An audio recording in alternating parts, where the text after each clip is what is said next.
Alright guys, so in this video we're going to talk about Bob Lazar just a little bit more. I'm going to actually have him answer some more questions in his own words. And you guys, if you're not familiar with Bob Lazar, hopefully you're familiar with some of the stuff he's done. Here he is showing off his hydro-powered Corvette. So he was one of the ones over the years, and for me was the first one to talk about Area 51, Groom Lake, or it's known as Groom Lake, and then a certain area he worked at called S4. Now, in S4, he claimed he worked on some what he calls the spore model, which was, reverse engineering some of the craft out there. And he was the first person for me to hear him talk about how the crafts actually distort gravity to move. And one of the first people, as far as I'm concerned, to show this to the public. And he hasn't wavered at all from his story. I mean, he's gotten a little bit older, so he can't remember and recall every single detail, but he's done a really good job over time, to me, talking about this, the distortion of the gravity here that you guys see there, and then other things he's talked about. Over the years, he's just kind of faded away and he's getting back in the public eye. But he's done several interviews with George Knapp and then several other people. But for me personally, I think some of his older interviews from the 90s are some of his best ones, because that's when it was a little bit more fresh in his mind. He was going to talk about it a little bit more. I think to the point now he's kind of just pretty much done with it. He was also one of the people that talked about Element 115, how it actually worked inside these craft, which I thought was pretty fascinating too. You're seeing here some very old footage with it, and we'll get into that a little bit later on when I can get a little bit more information on it in clear videos. But I thought it was always interesting what Bob Lazar actually talked about and what he said. I personally believe him. So what we're going to do is we're just going to have a couple of questions come up, and we're going to have him answer it in his own words. So let's go ahead and let a couple of these play, and then at the end of the video we'll talk about it for just a few minutes.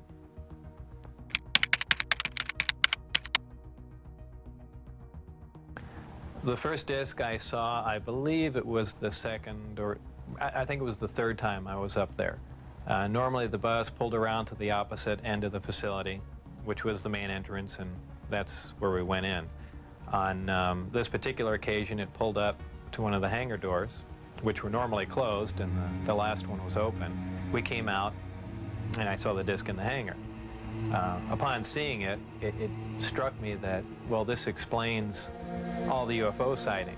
Not thinking that it was an extraterrestrial craft, that this must have been some advanced form of fighter that we've been working on for years, and people have just caught it being tested, so on and so forth. And it never even occurred to me, even though I was looking at an extraterrestrial vehicle, that this wasn't man-made.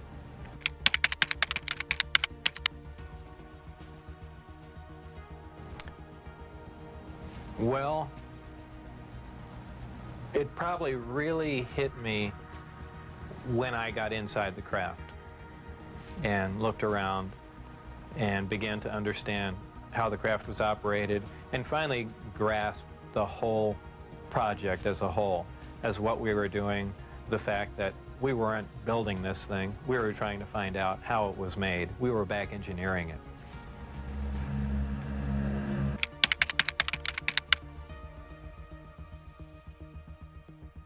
Well, back engineering is taking a finished product and finding out how the device or product was produced, and essentially determining whether or not you can duplicate it.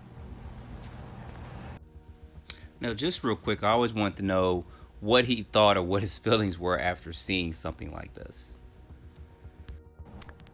I really didn't think about implications of that sort. As far as emotionally, people have asserted that, boy, that must have been the most exciting time in your life, and that's not the way it was.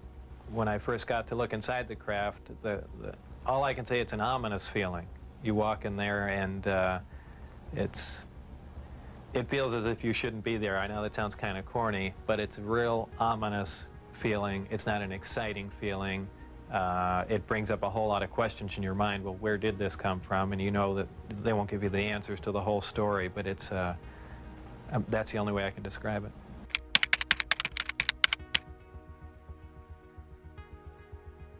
It produces a gravity wave, which is similar to the gravity wave that the Earth produces. However, the craft phase shifts the wave.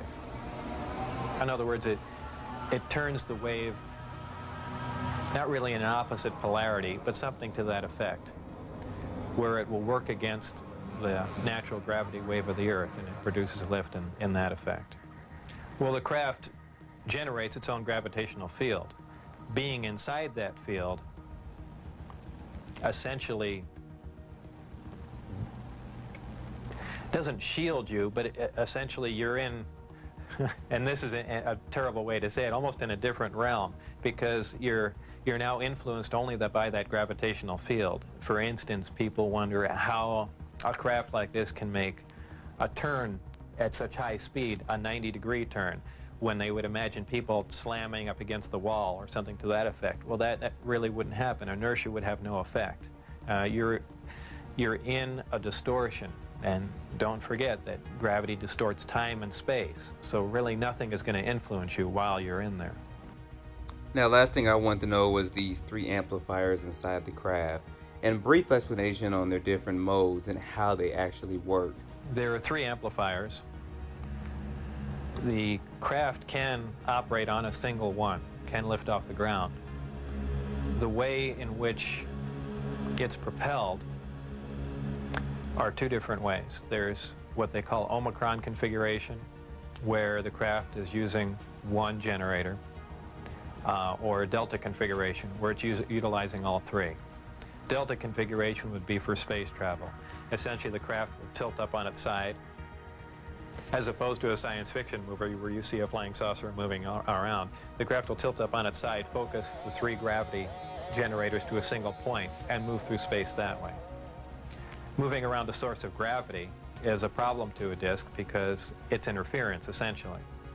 So what they do is they work with that interference to their benefit. They'll use one gravity generator to lift the craft off the ground. And as opposed to what we're used to, for instance, a plane, once it's in the air, we envision thrust or some force coming out the back of it to push it forward.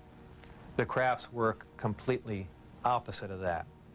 What they do is once they're hovering in the air, they'll swing the 2 remaining gravity generators up in front of them and create a distortion, essentially a downhill.